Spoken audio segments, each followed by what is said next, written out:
All right, guys. So, CPAC happened this weekend, and with CPAC comes another straw poll that we got to talk about, right? And the reason why is because I need things to talk about. And polls, hypothetical situations about 2024 are always interesting topics to talk about, as it allows us to see if there's any change over time in terms of how voters are feeling, particularly about former President Trump, Ron DeSantis, and other potential 2024 GOP candidates. And this time around, Trump just absolutely dominated this CPAC straw poll.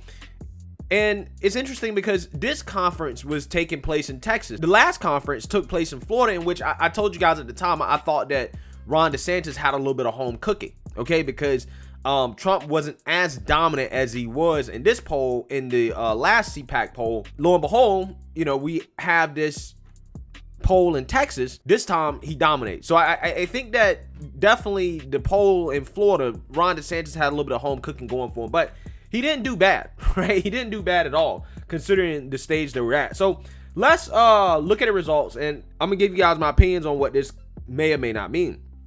Former President Donald Trump easily won the 2024 GOP presidential nomination poll at the Conservative Political Action Conference CPAC gathering this weekend in Texas.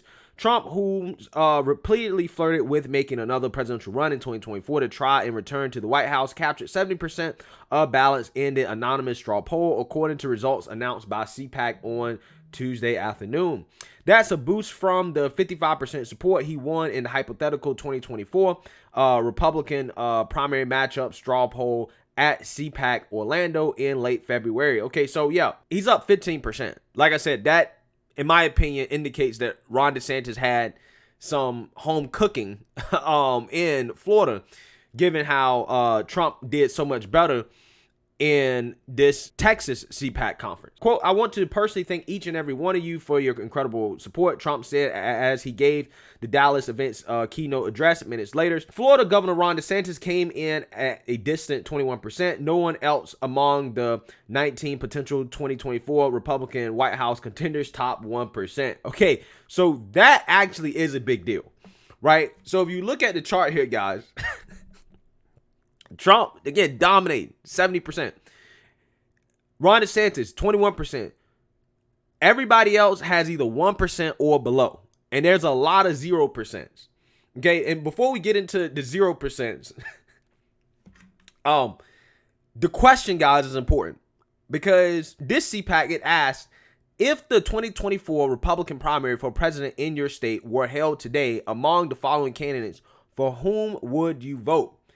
That is directly asking, who would you vote for if the primary was held today, which means you only get one choice. I believe that's what it means. However, if you guys remember, a few weeks ago, there was a poll from another conservative conference that asked, vote all candidates you approve of for president in 2024, in which Ron DeSantis actually beat Trump.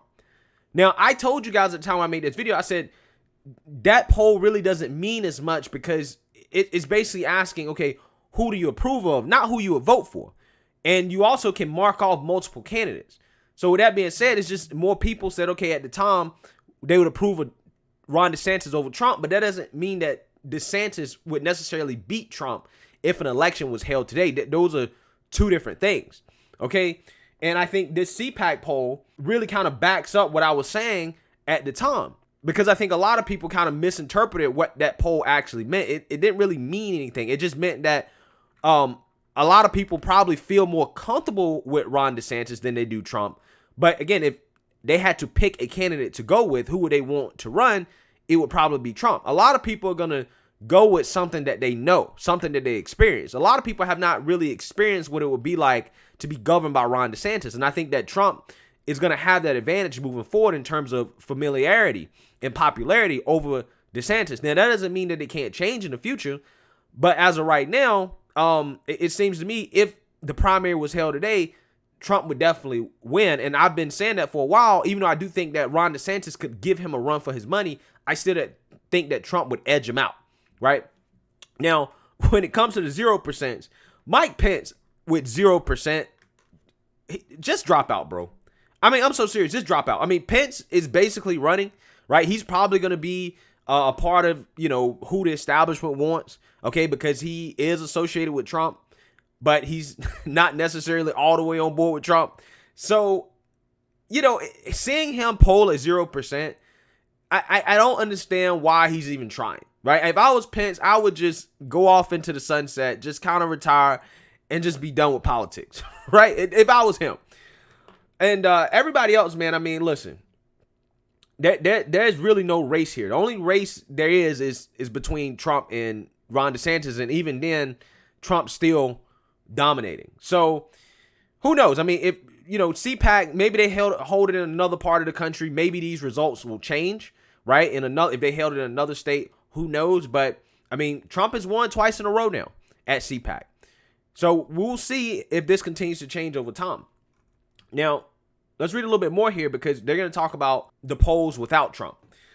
DeSantis, a first-term governor and Trump ally who stood in popularity among conservatives nationwide for his resistance to lockdowns and COVID restrictions amid the coronavirus pandemic, easily topped a second 2024 ballot question without Trump on the hypothetical ballot.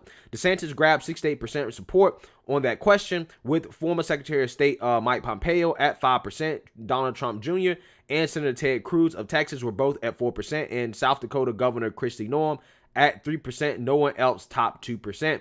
All right, so that is interesting as well, because what that shows is that if Trump doesn't run, it's DeSantis's party, right? DeSantis is the guy, okay? And also what it shows is that if you're associated with Trump and if you are aligned with Trump, which Mike Pompeo is, obviously Trump Jr. is Trump's son, Ted Cruz is, and Kristi Noem is, you have a chance, right? People will at least consider voting for you. But if you're not aligned with Trump and you're not on board with Trump, people are not going to consider voting for you at all. I mean, go back up here for a little bit. All the establishment candidates. I mean, Nikki Haley, 1%.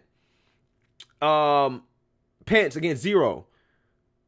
Marco Rubio, 0. John Kasich, 0. Larry Hogan, 0. Mitt Romney, 0. I mean, they didn't even have Liz Cheney up here. But again, if you're establishment, you have no chance at all. None. 0. Right? That's basically the takeaway here. Okay? Even though, technically DeSantis is establishment, but at the same time, he's obviously aligned with Trump. Right? He's kind of taken on the whole Trumpian brand. Other than that, they also ask questions about the top priorities for Republicans at this point and conservatives. And unsurprisingly, it was election integrity / vote ID. It was constitutional liberties and rights.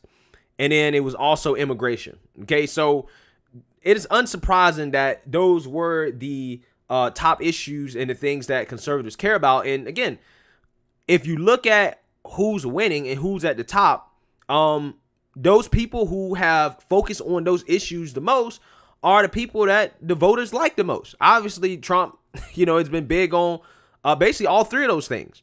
Okay. Obviously, Ron DeSantis has been a strong proponent of individual rights, liberties, Kristi Noem as well too. And I think moving forward here, the establishment should probably take note on these type of issues and where the priorities of conservatives lie at this point. Because the people who focus on those issues are the ones that are winning, are the most popular. I just want to get my take on that. Nothing too unsurprising here, but it does shows that Trump is still dominating and he is still ahead of the game when it comes to his grip on the party. So let me know what you guys think. Make sure you like, comment, and subscribe. Most importantly, share a Black conservative perspective. Peace.